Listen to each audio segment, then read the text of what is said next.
sintonia com a espiritualidade amada. Que Jesus esteja conosco. Vou fazer uma página do livro Fonte Viva.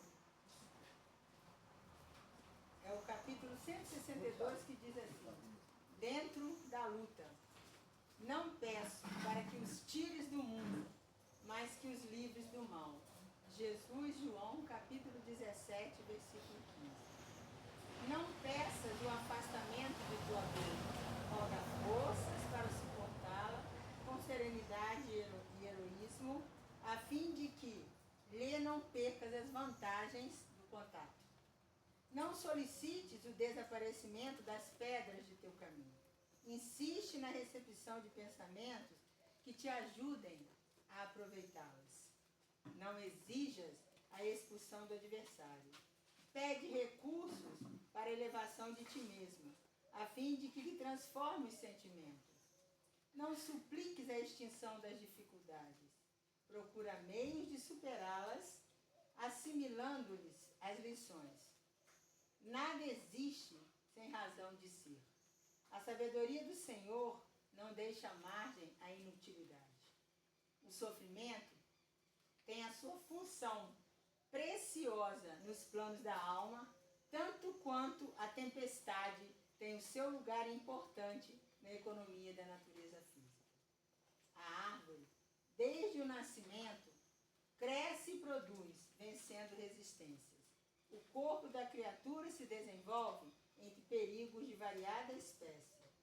Aceitemos o nosso dia de serviço, onde e como determine a vontade sábia do Senhor.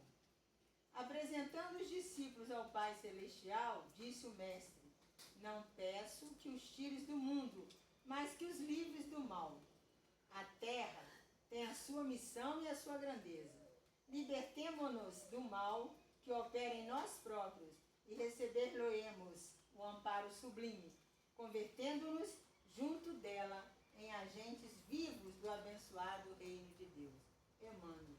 Quer dizer, esse aqui é um texto, né, um capítulo dele de fácil compreensão, né? Que nós sabemos que nós estamos aqui, né, buscando o nosso crescimento, o nosso melhoramento espiritual, né, a nossa evolução. Então a gente tem que aprender a conviver, a lidar com o nosso sofrimento, com as nossas dores, com as nossas doenças, né, pedindo força para que a gente possa suportá-las sem reclamar, sem achar que a gente não é merecedor, que isso não é para mim, que eu não fiz por merecer. E através dessa busca, nós encontramos o fortalecimento, conseguimos passar por todos esses momentos difíceis e com isso conseguimos também o que a gente vem buscar, que é a nossa evolução gradativa, né? Pequenininha, a passos lentos, mas que a gente vai galgando e com isso nós vamos nos tornando espíritos. Para que a gente possa estar buscando, né? Refletindo sobre isso. Todos nós viemos na Terra justamente nesse orbe abençoado para a gente buscar o nosso crescimento, o nosso melhoramento espiritual. Então é através do estudo, é através dos ensinamentos do Cristo, né, dos estudos doutrinários, que nós encontramos a lição, a medicação que nós necessitamos para caminhar sem nos desesperarmos diante de tudo aquilo que acontece com a gente. Então que a gente possa estar buscando, a cada dia mais os ensinamentos, o Evangelho de Jesus, se seguimos a doutrina espírita, está buscando, indo na casa espírita assistir os estudos doutrinários, né, tomando um passe, fazendo uso da água medicamentosa, mas principalmente buscando conhecer o Evangelho do Cristo e vivenciá-lo. Porque quando buscamos vivenciá-lo, nós conseguimos encontrar o equilíbrio, a paz, a serenidade, o entendimento para tudo que nos acontece. Quando a situação, né, quando a tempestade chega, nós não ficamos desesperados, porque nós já o quê? Nós já buscamos através, né, do Evangelho o auxílio que a gente necessita. A gente busca aquela medicação espiritual, aquele fortalecimento para a gente superar aquele momento difícil. Porque a gente sabe que as alegrias passam, as dores passam, elas vão e vêm, né? Então, com isso, a gente consegue, formando em nós o auxílio que a gente necessita para a gente caminhar, seguindo, buscando o nosso crescimento. Para que a gente possa, sempre, a todo instante, a cada dia, na nossa caminhada, buscar esse entendimento para que a gente possa superar todos os momentos difíceis. Porque se a gente se desespera, se a gente tira, se a gente escolhe o mundo, a Deus, a todos que estão do nosso lado, nós não conseguimos dar passos de evolução, de melhoramento. Mas a gente tem que buscar essa compreensão. Se eu estou buscando o estudo, o entendimento do Evangelho, então eu tenho o dever e a obrigação de buscar esse entendimento, através de buscar esse fortalecimento que eu necessito, para que a gente possa estar buscando, né? A cada estudo, a cada evangelho no lar, a cada mensagem que a gente lê, a cada dia que a gente tira para estar lendo o evangelho ou qualquer outro livro, né? Com mensagens edificantes, que é isso que vai trazer para a gente o fortalecimento, aquele, né? Aquela medicação que a gente necessita para a gente dar continuidade na nossa caminhada com serenidade e paz. Então, que a gente possa estar buscando isso a todo instante na nossa jornada. Então, vamos voltar o nosso pensamento a Jesus neste momento, para agradecer, né, por essas gotas de luz, buscando a todo momento, a todo instante, cada dia mais, o entendimento e o fortalecimento. Divino Mestre Jesus, nós te agradecemos, Senhor, pelo dia de hoje, por todas as bênçãos e luzes que foram derramadas sobre a vida de cada um de nós que aqui nos encontramos, pela oportunidade redentora que tivemos de estar junto aos irmãos de caminhada, buscando o entendimento, o crescimento, a compreensão junto a todos esses irmãos para o nosso melhoramento e o nosso crescimento espiritual. Que essa tua luz, Senhor Jesus, que nos acompanhou durante todo esse dia, que se encontra conosco neste momento, nesta casa de caridade, onde viemos buscar, Mestre Jesus, através do estudo doutrinário, da espiritualidade amiga, o auxílio, Senhor, o fortalecimento necessário para que tenhamos uma semana de paz, de serenidade, de luz, de compreensão nessa nossa caminhada terrena. Que essa tua luz permaneça entre nós. Abençoe o nosso irmão Odilon que está aqui nessa noite, que veio trazer para a gente o estudo doutrinário. Que ele possa sentir a presença de seus benfeitores, amigos, trazendo o fortalecimento, trazendo a serenidade que ele necessita para estar passando para nós tudo aquilo que ele estudou e preparou com tanto carinho. Gratidão, Mestre Jesus, e a toda a equipe espiritual desta casa. Que assim seja, graças a Deus. Odilon, seja muito bem-vindo.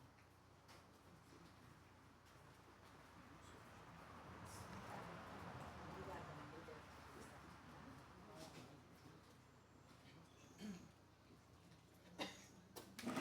Meus amigos, amigas, boa noite a todos, a todas. Que Jesus nos abençoe, nos dê a sua paz, nos dê a sua inspiração. Nós possamos, em nome dele, passar aqui momentos agradáveis nessa noite de hoje. Já somos 2 bodes aqui, mais um dá para fazer uma reunião maçônica daqui a pouquinho. Mas, estava observando o gatinho ali, vínhamos para cá e esse horário de 18 horas é um horário apertado, então eu vinha embalado. Porque da última vez eu deixei o pessoal meio preocupado, acho que já estavam sorteando quem vai fazer a palestra no lugar do Odilon que não chegava. Aí a gente vinha embalado, chegamos ali na altura da conversão, na influência da conversão Carmo, Filho dos Pombos, descemos e paramos o carro, e eu parei bem no meio da pista, para ninguém vir por trás e provocar um acidente, onde a mãe gatinha ia atravessando com 2 filhotes. Esperamos ela atravessar, decidir e tal. E quem é gateiro começa a fazer conta. Lá em casa são 8, mas 3, 11. Nossa, muito gato. 11 não dá, vamos ter que deixar seguir o próprio caminho. Mas 8 dentro de casa, porque tem os agregados que ficam no quintal e vêm periodicamente comer. E o engraçado é que tem um que já é ordinário o suficiente para sentar lá embaixo no pé da escada e ficar miando, chamando, quando não tem ração no potinho lá de baixo. pontuar um pouquinho nessa noite de hoje. Uma passagem que está lá no Evangelho de João, coincidentemente o mesmo Evangelho que deu origem ao comentário do Espírito Emmanuel na página. Está lá no capítulo 11 do Evangelho de João, um acontecimento. O encontro de Jesus com Lázaro. Muitas pessoas tratam esse momento como a ressurreição de Lázaro. Eu, Odilon, é opinião minha, eu não gosto de tratar como sendo a ressurreição de Lázaro. Porque os mesmos que tratam dessa forma explicam tecnicamente quais as mais diversas possibilidades que poderiam haver de Lázaro realmente não estar morto. E supondo ainda que realmente ele estivesse morto fisicamente, que Jesus o ressuscitou. Lázaro morreu depois. Ele não está vivo hoje com 2030 e poucos anos de idade. Ele desencarnou num momento programado para ele desencarnar. Então você pensa, o indivíduo morreu, Jesus foi lá e ressuscitou. Depois ele morreu de novo. Cadê a autoridade de Jesus? Teria sido uma ressurreição meio chinfrim, né? No português bem claro. Então eu não gosto de tratar o tema como a ressurreição de Lázaro, mas um encontro entre Jesus e Lázaro, e desse encontro a gente tira ali alguns elementos importantes para a vida da gente. Hoje eu estou me sentindo iluminado aqui. É bom, já vê essas duas. Faz muitos anos eu fui fazer uma palestra numa cidade de Bicas. Eu ia lá uma vez por ano. E era um período desse, era outubro, um período bem chuvoso, e Bicas é igual Jamapará. Se São Pedro abrir a janela e olhar para baixo para pensar o que ele vai fazer, Jamapará acaba a energia elétrica. Não sei se lá no Renato acontece isso, mas lá na minha casa não precisa nem de ventar e nem de chover. São Pedro botou a cara do luz para pensar o que ele vai fazer, a luz vai embora. Bicas era assim, hoje eu não sei como está. Então, fiz a palestra à luz de velas, agradecendo a Deus. Falei, ainda bem que eu não trouxe cola para olhar, não tem leitura para fazer e nem nada para usar no DataJu, senão eu estava lascado. Mas, conta João que Jesus estava com os discípulos numa determinada cidade, não consta essa cidade, mas pelos dados das anotações de João, do apóstolo João, a gente vai presumir que Jesus estava em alguma região da Galileia. Quando soube que um homem chamado Lázaro, que tinha duas irmãs, Marta e Maria, e eles moravam na cidade de Betânia, que fica no território da Judéia, ele estava doente. E como que Jesus soube? Marta saiu, deixou a irmã cuidando de João e foi até onde Jesus estava para avisar que o amigo dele estava doente. Marta, Maria e João e Lázaro, já eram discípulos de Jesus. Por quê? Marta e Maria já haviam recebido Jesus na sua casa, e Lázaro, lógico. E Marta foi aquela que, num determinado momento, entrou na casa de Pedro, onde estava Jesus, lavou os seus pés. No Evangelho, em algumas traduções, está escrito como unguento, mas na verdade era mirra. Lavou os pés de Jesus com mirra e secou com os próprios cabelos. Era então uma família bastante conhecida de Jesus. Marta chegou para ele e falou, olha, aquele que tu amas está doente. E Jesus parou, refletiu e prometeu que iria visitá-lo. Ainda assim, permaneceu 2 dias na cidade onde ele estava. E a cidade onde ele estava ficava a 2 dias de viagem da cidadezinha onde ele ia visitar Marta, Maria e Lázaro. Então, a gente presume que Jesus estava na Galileia, porque a Galileia fica a 2 dias de viagem da Judéia. Tem que sair da Galileia, cortar parte da Galileia, cortar Samaria inteira para chegar no território da Judéia até a cidadezinha de Betânia, mais ou menos 2 dias. Ou seja, Jesus ficou 2 dias onde ele estava com os discípulos, para depois chamar os discípulos e partirem para Betânia, que é a cidade Marta, Maria e Lázaro. 2 dias que ele ficou lá a mais 2 dias de viagem são 4 dias. Mas antes de partirem, quando ele chamou os discípulos e falou que eles deveriam retornar à Judéia, os discípulos viraram e disseram: olha, peraí, mestre, os judeus estavam planejando matá-lo ainda há pouco, e você quer voltar para o território deles? O pessoal estava com medo, eu também estaria. Não sei se vocês são corajosos nesse nível, eu não sou não. Eu ficaria lá quietinho onde eu estava. Mas Jesus nos chamou a atenção para um detalhe que passa despercebido muitas vezes nos nossos pensamentos. Ele falou: olha, não são 12 as horas do dia. Quem caminha de dia não tropeça, mas quem caminha à noite, estes sim tropeçam. Para os judeus, o dia de 24 horas é dividido em 2 partes, 2 períodos. De 6 horas da manhã, que é 0 hora, até as 6 horas da tarde, é o que eles chamam de dia. De 6 horas da tarde às 6 horas da manhã, eles chamam de período noturno, noite. Então o dia mesmo para eles tem 12 horas, de 6 da manhã às 6 da tarde, 6 às 18. E Jesus chama a atenção para os apóstolos sobre isso. Olha, quem anda de dia anda tranquilo, anda bem, anda no claro, anda na luminosidade, anda na luz. Quem anda à noite, anda na sombra, tropeça, cai. E assim se arrumaram e foram até Betânia. Quando chegou em Betânia, Jesus não entrou na cidade, ficou do lado de fora da cidade. Mas foram avisar a Marta e Maria que Jesus estava ali. Marta largou o que estava fazendo e diga-se o seguinte: os judeus mais próximos, porque Marta, Maria e Lázaro eram judeus, pertenciam ao judaísmo, os judeus mais próximos foram visitá-los porque tinha acontecido o falecimento de Lázaro. Lázaro estava morto há 4 dias, ou seja, ele, entre aspas, morreu no exato dia em que Jesus foi avisado que ele estava doente. Porque se ele estava morto há 4 dias, Jesus ficou 2 dias onde ele estava, viajou durante 2 dias, chegou lá no 4º dia, ou seja, no dia que ele foi avisado, Lázaro tinha, entre aspas, morrido. Então os judeus mais próximos estavam lá fazendo visita, prestando solidariedade, condolência às irmãs. Quando elas souberam que Jesus tinha chegado, estava fora da cidade, mas já estava lá, deixaram os judeus e saíram correndo. Os judeus, os amigos que estavam ali, imaginaram que elas iriam chorar o falecimento do irmão lá diante do túmulo, no cemitério. E foram atrás para não deixá-la sozinha, um ato de muita solidariedade. Mas elas não foram no cemitério, elas foram se encontrar com Jesus.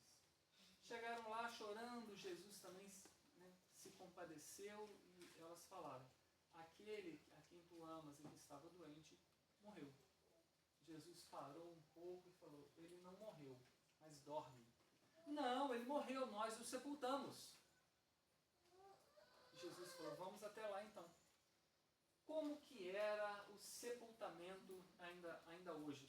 Mudou muito pouca coisa nesse ritual. O sepultamento dos judeus. O judeu acha que o corpo, o cadáver, é algo impuro.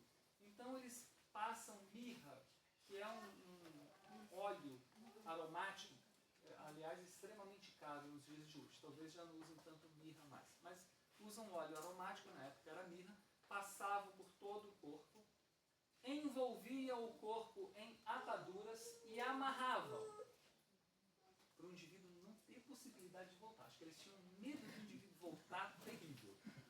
Tadinho, sabem de nada. Colocavam o indivíduo o túmulo não era como os túmulos aqui que a gente conhece.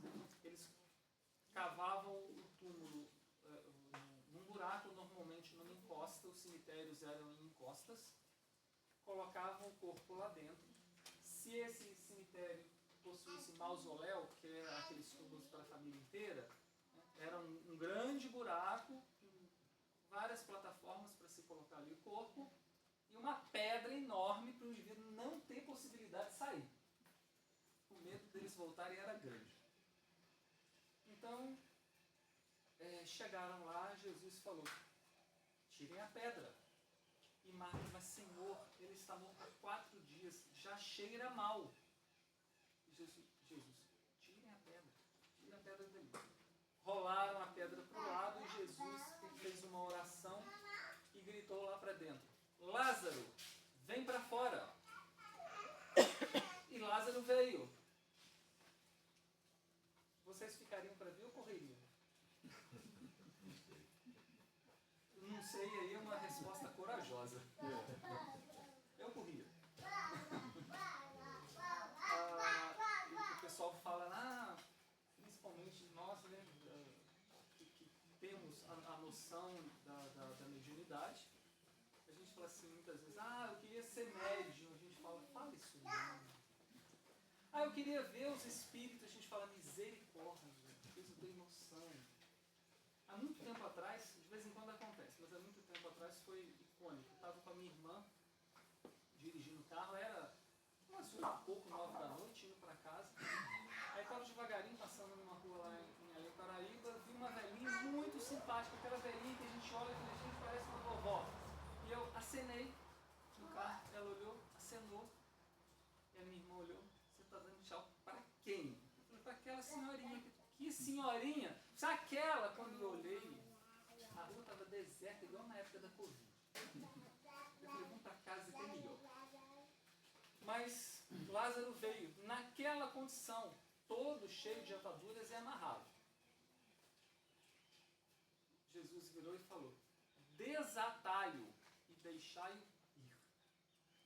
Cortaram lá as amarras, tiraram as ataduras e ele voltou para casa. Muitos de nós ficamos presos ali na questão de Lázaro ter, vamos assim dizer, ressuscitado. E hoje em dia nós temos várias explicações técnicas para isso. Lázaro poderia estar num processo comatoso, de hipoglicemia, por exemplo, poderia ter feito uma hipotensão, às vezes processos comatosos bem simples. Até mesmo poderia estar, hoje já mais raro, mas num sono cataléptico. A catalepsia era aquele mal que as pessoas ficavam praticamente como mortas e às vezes era difícil saber se o corpo estava vivo ou não. A catalepsia perdeu muito espaço para outras explicações comatosas, mas era algo que acontecia. Poderia ter sido isso? Poderia, com certeza. Mas eu quero voltar lá atrás para trazer para a mesa aqui de conversa um detalhe. Tão lembrados quando Jesus estava lá, provavelmente na Galileia, e ele chamou os discípulos para ir para a Judéia para visitar Lázaro, que estava doente e tal, e os discípulos chamaram a atenção de Jesus, falando, olha, os judeus estão querendo matá-lo, estavam tentando ainda há pouco, você vai voltar para lá? E Jesus nos chama a atenção. Quem caminha durante o dia, nas 12 horas do dia, caminha de forma iluminada e não tropeça. Quem caminha à noite, estes sim tropeçam. Eu quero trazer a nossa conversa para esse ponto. Fica fácil a gente entender essa parte da linguagem, que caminhar durante o dia é quem caminha na condição de luminosidade, caminhar durante a noite é quem caminha na condição de escuridão. Mas aonde estão essa luminosidade e essa escuridão? Vocês têm conhecimento lá do Novo Testamento, dos 4 evangelhos? Vocês sabem quem foram os autores dos 4 evangelhos? Pelo amor de Deus, gente, eu já fiz essa palestra aqui, vocês têm que se lembrar. Já pensou se eu chego no mundo espiritual recém-desencarnado, pergunto, o que você fez na vida, meu filho? Eu falo, eu fui lá na colchão, falei sobre os 4 evangelhos. Aí ele pega um, vem cá, você lembra dele? Ele falou que já falou sobre os 4 evangelhos lá, você lembra de alguma coisa? Olha que situação delicada eu vou estar. 4 evangelhos. Evangelho de Marcos, Mateus, Lucas e João. Exatamente. Pelo menos ela lembra, gente. Alguém me salva. Mas olha,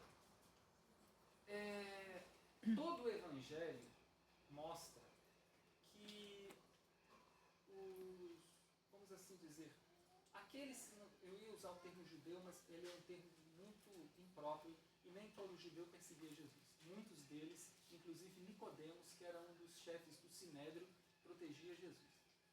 Mas haviam aqueles que queriam prender Jesus e mandá-lo para a morte e tal. Esses armaram trocentas armadilhas. Tudo em quanto é tipo de armadilha. Vou contar duas para vocês. Caso da mulher adúltera. Perguntaram a Jesus, falaram, olha, a lei manda apedrejar e você fala que a gente tem que perdoar. E aí, o que a gente faz? O que a gente faz? Era uma armadilha para Jesus. Que se Jesus dissesse cumpra a lei e apedreja, ele estaria contra a própria proposta de amar ao próximo e perdoar. Se ele falar esquece a lei mosaica e perdoa, prendiam ele por heresia. O que Jesus fala? Tudo bem, vamos seguir a lei, mas atire a primeira pedra aquele que tiver sem pecado. E a multidão, achou fora. Voltou cada um para sua casa, pensando nas coisas que fez, que não deveria ter feito. Foi uma grande armadilha. Outra armadilha, o povo que adorava pagar imposto, estava revoltado. Aí o pessoal foi cobrar imposto, o povo não queria pagar, viraram para Jesus. Olha que armadilha, porque se Jesus fala não paga nada, prendiam ele. Se Jesus fala entrega tudo, as autoridades não prenderiam Jesus, o povo matava ele. Então, Jesus chama para reflexão de quem é a face que está na moeda. É de César. Então dá a César o que é de César. Encerrou o assunto. Você está entendendo que ao longo de toda a trajetória da vida de Jesus, pessoas armaram para cima dele, tentando prendê-lo ou levá-lo à morte de tudo quanto é jeito? E por que Jesus não caiu nessas armadilhas? Estão lembrados da fala, somente lobos caem em armadilhas de lobos. Porque sendo o espírito mais perfeito que já teve entre nós na Terra, sendo o governador do planeta, primeiro, Jesus já conhecia cada um de nós há muito mais tempo do que nós possamos imaginar. Segundo, ele entendia que tudo aquilo que estava sendo perguntado e proposto para ele entendia que era, na verdade, para causar uma confusão, para fazer com que ele tropeçasse. E Jesus nunca tropeçou. Mas os discípulos de Jesus, sim. Exemplo claro de um discípulo apóstolo que eu sou fã de carteirinha dele, Pedro. Quando o soldado, boa tarde, agora já somos 3 irmãos, qualquer coisa a gente encerra a palestra e faz uma reunião maçônica. Todas as vezes que acontecia alguma coisa que Jesus precisava de abrandar os ânimos, foi porque os seus discípulos tropeçaram. Mas eu ia contar o caso de Pedro. Sou um fã de carteirinha do apóstolo Pedro. Quando o soldado Malco deu voz de prisão para Jesus, Pedro pegou a espada, saltou da escuridão e cortou o lóbulo da orelha do soldado Malco. Jesus falou, opa, peraí, embainha a tua espada, e cicatrizou o ferimento da orelha do soldado Malco. Ou seja, os discípulos, estes sim, tropeçavam. Agora, Jesus falou que tropeçariam aqueles que andassem nas 12 horas da noite, ou seja, na escuridão. De que escuridão, de que sombra se fala? Carl Gustav Jung, ele vai falar que o nosso psiquismo, o nosso ambiente mental, tem estruturas claras, iluminadas, e tem estruturas escuras. É o nosso lado sombra. O meu lado sombra é aquele lado que fica exaltado, com raiva, quando alguém fere o meu orgulho. O meu lado sombra, ele fica possesso quando alguém fere o meu egoísmo. Então vocês estão entendendo que a escuridão à qual Jesus se reportava naquele instante era a escuridão interior das nossas sombras? Porque imagina você o seguinte, se alguém lhe dirige uma palavra deselegante, uma palavra de agressividade, se isso não te toca o coração, você vai se sentir ofendido? Não. Mas se alguém lhe dirige uma palavra agressiva, isso te fere o coração, porque tocou no seu lado sombra, aí sim você se sente agredido. E normalmente o agredido elabora reações. Guiados pela raiva, as nossas reações são raivosas. E Jesus traz a conversa exatamente para esse elemento da nossa sombra interior. Vocês conhecem as suas sombras interiores? É extremamente importante conhecê-las. Sabe por quê? Porque as nossas sombras interiores, elas representam para nós as nossas fraquezas. A sombra interior de cada um de nós representa para nós exatamente o local aonde a gente vai cair. Quando nós conhecemos as próprias sombras, as próprias fraquezas, fica muito mais fácil dominá-las. E quando a gente ainda não consegue dominar, fica muito mais fácil a gente evitar. Se, por exemplo, você foi convidado lá para um grande jantar, você está de dieta restritiva para dar conta da própria saúde. Você sabe que naquele jantar vai ter todas as comidas maravilhosas que você tanto gosta, mas que você não deve comer agora. Você tem duas opções. Ou você fala, eu vou tentar resistir e chega lá e fracassa. Ou você fala, não vou porque vai ser muito difícil resistir, vou ficar em casa com a minha dieta, numa outra oportunidade eu vou. Existem duas formas então de lidar com as nossas sombras. Quando nós nos sentimos capazes de resistir, ótimo, a gente está vencendo a sombra. Se a gente não se sente capaz de resistir, mas tem a lucidez de saber disso, a gente fala, eu não vou, vai ser melhor, vou ficar em casa. Vou comer a minha crepioca em casa, quietinho, bonitinho, direitinho. Agora, já que caminharmos nas 12 horas da noite, a gente já sabe a que se refere, então o que se referia Jesus ao falar que nós devemos caminhar nas 12 horas do dia? É exatamente pautar a nossa conduta nos nossos conteúdos e estruturas interiores que nos proporcionem bem-estar. E quando eu digo bem-estar, não é simplesmente se sentir bem, não, mas o bem-estar de não fazer lenha na vida. Bem-estar de não chutar o balde, porque quando a gente chuta o balde para muito longe é problemático, porque a gente vai ter que ir lá buscar depois. É igual o filho pródigo, vai ter que ir lá buscar. Uma das principais qualidades do indivíduo que tenta se iluminar, muitas vezes a pessoa fala assim, fazer prece é uma qualidade fantástica, saber orar e tal. Perdoar, sim, é interessante, importante também, mas uma das principais qualidades daquele que procura iluminar-se é fazendo também uma referência à luz, à iluminação que Jesus falou, é a lucidez mental. Curiosamente, olha só, luz é uma palavra que vem do latim lux. Lucidez também é uma palavra que vem do latim lux. Lucidez e luz significam basicamente a mesma coisa, mas se referem a formas diferentes. Luz, por exemplo, é da lanterna aqui, ali, das lâmpadas, do sol. Luz. Lucidez tem o mesmo significado de iluminar, mas lucidez se refere ao território mental.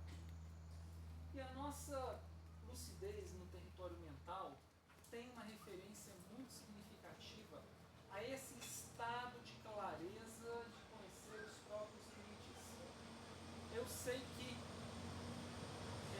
sob determinada tentação, vamos colocar assim, sob determinada tentação, eu tenho resistência suficiente para ir, não tem problema. Mas outros tipos de tentação eu não tenho resistência suficiente para ir sem ter problema.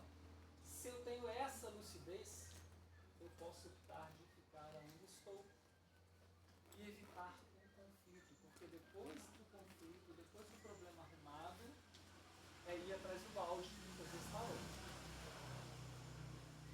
Tudo bem até aí?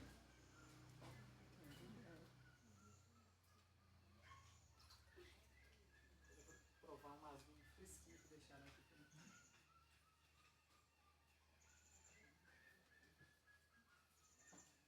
Bom, agora que a gente já refletiu um pouco, já pontuou algumas coisas sobre esse aviso de Jesus, essa chamada de atenção, vamos pensar um pouquinho no Lázaro.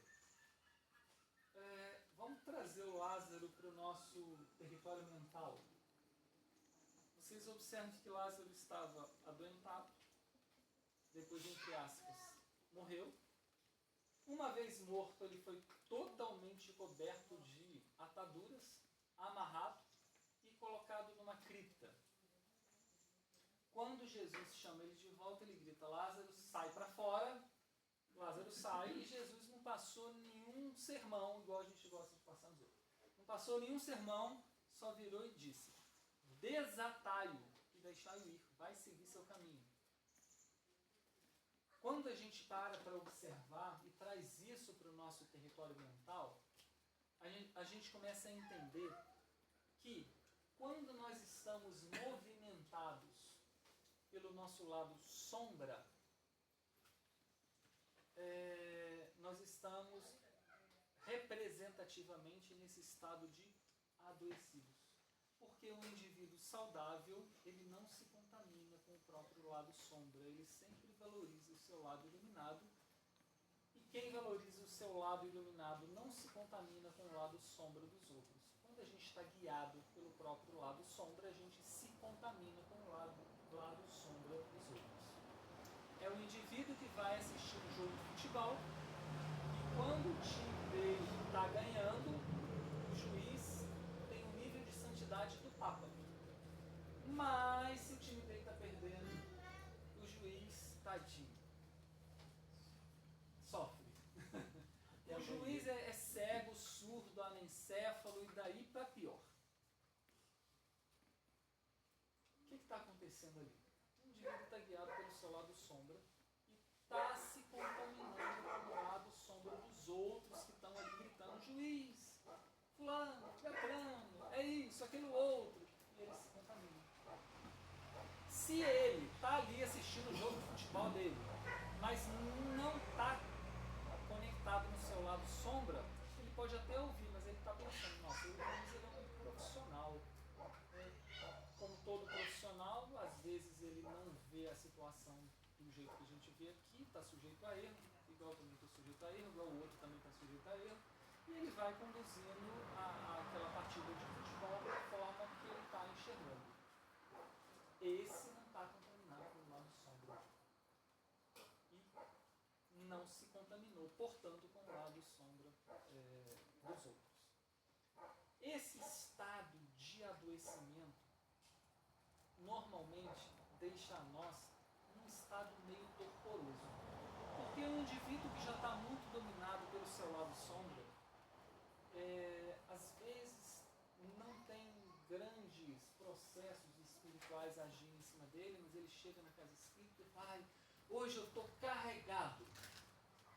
Pode estar carregado da feijoada que comeu ontem, mas de espírito às vezes não. Às vezes, e muitas vezes, o indivíduo é o criador do próprio estado de desequilíbrio. A gente fala assim: nossa, eu tenho que tomar um passe hoje que eu estou obsediado. O obsessor do outro lado falou: não tenho nada a ver com isso. Se vire com os próprios pensamentos, as próprias ações, eu estou fora. Conta a biografia do Chico que, dentre muitos espíritos que tentavam perturbá-lo, um dia o Chico estava muito doente, ele teve processos pulmonares bem graves e estava achando que ele se encarnar. O obsessor dele falou: olha, olha, eu vou embora, que eu acho que você está morrendo e eu não quero ajudar na sua morte, eu vou embora. E foi. Chico sarou, se curou e o espírito voltou. Falou: agora que você está bem, eu voltei para ele perturbar novamente. O que eu quero dizer com tudo isso? Quando nós estamos nesse estado de adoecimento, com um comportamento completamente egóico, às vezes a gente atribui ao mundo espiritual a nossa falência e, na verdade, o mundo espiritual não tem muito a ver com isso. É a nossa própria responsabilidade, são as nossas escolhas, são as nossas ações e por aí vai. Um fato interessante, quando Jesus chama Lázaro e Lázaro vem, ele fala: desatai-o, tirai as ataduras e deixai-o ir. Na grande maioria das vezes, quando a gente passa por esses períodos turbulentos, difíceis, que a gente acha que não tem saída, muitas vezes a gente tem que desencarnar para sair daquele quadro, que a gente está torporoso, não está enxergando a realidade de forma correta, está enxergando o mundo com a realidade sofrida do próprio interior em sombra. Nesses momentos extremamente difíceis, nós temos a infeliz habilidade de julgar o outro. Ah, fulano de tal está assim porque quer, porque não faz nada para melhorar. Ah, fulano de tal está com síndrome do pânico, está com depressão. Ah, isso é frescura. Peço a Deus, que o indivíduo que fale isso não seja acometido dessas doenças, porque são doenças que roubam muito da qualidade de vida das pessoas. Precisa de tratamento espiritual nas casas espíritas, precisa de tratamento médico, tratamento profissional, para que eles tenham a sua saúde física e moral, espiritual melhoradas e restabelecidas. Mas o que eu quero chamar a atenção é para que a gente não seja essa péssima pessoa que julga os outros. E a gente adora julgar. Vocês já observaram que a gente tem 10 soluções para cada problema que o outro tem? A gente só não tem uma solução entre os próprios. Por quê? Porque diagnosticar a vida alheia muitas vezes é fácil. Difícil é dar conta da própria. E isso é importante a gente pensar. Porque eu não sou responsável pela vida do outro, eu sou responsável por auxiliar a melhorar a qualidade de vida do outro. Mas eu sou responsável pela minha vida. E ponto final. Isso é extremamente importante. Passar por processos difíceis e culpar o outro, lamentavelmente, nós fazemos. Mas também não deveríamos. O outro tem sim um papel extremamente importante nas nossas vidas. Eles podem ajudar a melhorar a nossa qualidade de vida e podem também ajudar a piorar a nossa qualidade de vida. Mas o grande determinante de tudo isso sou eu.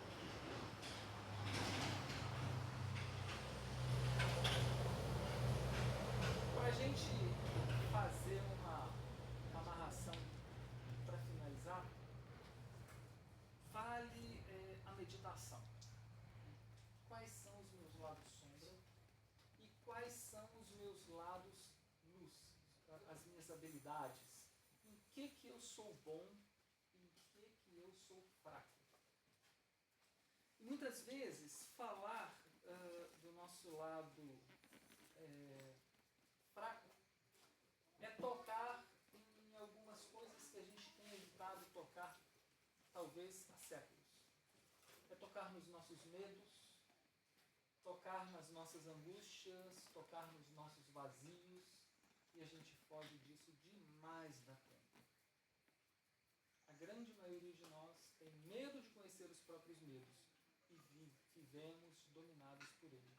A maioria de nós tem medo de investigar os próprios vazios porque tem um medo extremo de sentir esse vazio se expandir dentro do peito. Então eu vou... Lá vem mais um gatinho simpático. Parece até o Joaquim lá de casa. Não parece? Joaquim é um gato atípico. Lesado da cabeça, tadinho, burrinho toda a vida, meu Deus do céu. E Joaquim, lá em casa eu tinha um paradigma de educar gato com borrifador de água. Então dificilmente tinha gato fazendo estripulico e se fizesse o que não podia, spray de água no focinho e eles respeitavam. Até que chegou o Joaquim. Chegou o filhotinho resgatado da rua, tomou uns 10 banhos, porque, coitado, ele tinha lama do dilúvio. E para ficar em casa, subir no sofá, subir na cama, está muito limpo. Ficar em casa, toma um banho. Quer dizer, deu banho nele outra vez. Só que, se você estiver lá em casa, tomando banho, deixar a porta do banheiro aberta, o Joaquim entrava e ia tomar banho junto. Exatamente, o gato gostava de tomar banho. E como ele foi resgatado muito pequenininho, não aprendeu a tomar banho sozinho. Aí de vez em quando a gente tem que dar banho mesmo. Mas, vamos ver se vocês estão espertos onde eu estava mesmo.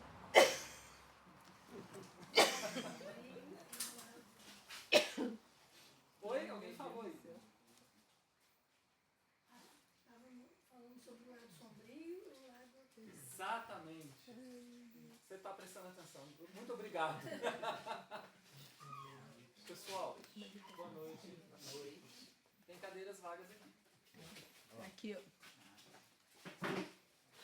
Mudei até falando aqui sobre meditação, né? Não é Sim, meditação? exatamente. Vou propor para vocês um exercício muito interessante e que tem assim, uma resolutividade muito boa para fazer uma investigação interior. Primeiro deles, aproveitando aqui os pets. Quem aqui tem pet em casa, levanta a mão. Gato, Pet, bichinho, gato, cachorro, gato, passarinho. Ótimo. Você que tem pet em casa, você conversa com seus animais, com seus pets? Com certeza. E eles te respondem? Muitas das vezes. Às vezes até responde que eu não gosto. Ainda bem, porque eu pensei que eu era o único maluco. Mas estou vendo que tem mais. Pessoal, a nossa identificação com os pets, ela é um processo inconsciente extremamente poderoso. Extremamente. Primeiro nível da identificação. Você olha a personalidade e fala, gente, isso que esse gato faz igual eu. Isso que esse cachorro faz um comportamento igual ao meu. Animais não têm comportamentos humanos. Mas quando a gente olha para o pet e identifica nele um comportamento que se assemelha ao nosso, é o nosso inconsciente liberando informações de como a gente age. E quando você conversa com plantas, muita gente conversa com plantas, animais e tal, e você ouve as respostas, é o seu consciente, é o seu inconsciente te respondendo. Aí ele relatou muito bem, tem resposta que eu gosto e tem outras que não. Não é? São processos que o nosso inconsciente está liberando. E se isso acontece, é excelente. Porque a resposta que o inconsciente te dá nessas conversas são elementos que não vão acontecer nos seus pesadelos. Porque a grande maioria dos sonhos perturbadores e dos pesadelos que nos acometem são conteúdos que o nosso inconsciente está liberando, que o inconsciente está virando para a gente e falando assim, ô fulano, ô Beltrano, resolve isso, pessoa. Tá difícil. Quando esses processos de liberação de conteúdos perturbadores do inconsciente não acontecem com os pets, com as plantas ou nos sonhos, principalmente os mais intensos e perturbadores, o inconsciente vai começar a liberar isso através de doenças, chamadas doenças psicossomáticas. Vocês já ouviram falar num remedinho chamado bromoprida? Já. Um remedinho para enjoo, né? Pois é. Vocês já leram a bula que bromoprida é para doença psicossomática? Que não faz nada no corpo físico a não ser tratar a doença psicossomática? É por isso que quando ele faz do canto, ele dá. Vocês estão vendo, então, o quanto os conteúdos perturbadores, ou seja, o nosso lado sombra, aquilo que Jesus falou, que a gente tem que resolver, tem que evitar, porque senão a gente tropeça. O quanto isso é determinante e poderoso nas nossas vidas? Agora, segundo ponto, que é um exercício que eu proponho para vocês, para mim já me ajudou bastante. Chega diante do espelho, a hora que vocês quiserem, mas recomendo que seja todos os dias no mesmo horário.